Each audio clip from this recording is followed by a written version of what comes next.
It's another Trump con. He's called for $1.5 trillion boost in infrastructure spending, but he's proposing just $200 billion in federal funding. So where does the rest come from? Tax hikes on the middle class and poor, and from private investors. State and local governments, already starved for cash, would have to raise taxes. Private investors, for their part, they won't pitch in unless they're guaranteed a good return on their investment, most likely in the form of tolls and other user fees. Or worse, governments might be forced to transfer ownership of roads and bridges to private corporations. So the public will end up paying twice.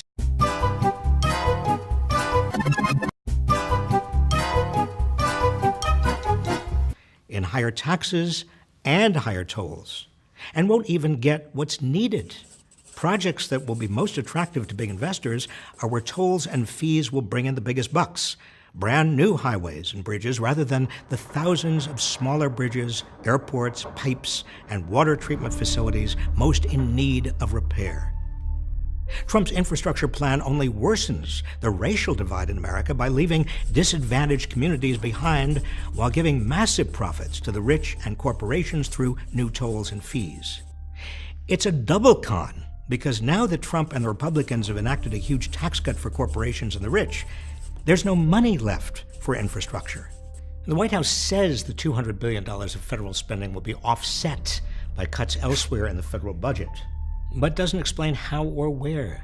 Given what we know of Trump's and the GOP's priorities, that means taking money from programs that protect vulnerable Americans, not from the billions wasted on military spending.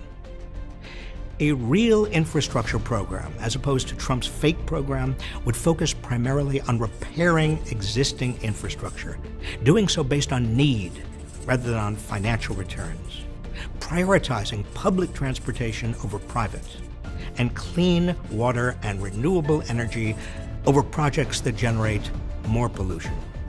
And it would be paid for by closing tax loopholes used by big corporations and the rich, not by imposing higher taxes, Trump tolls, and user fees on the rest of us. To really make America great again, we need more and better infrastructure that's for the public, not for big developers and investors.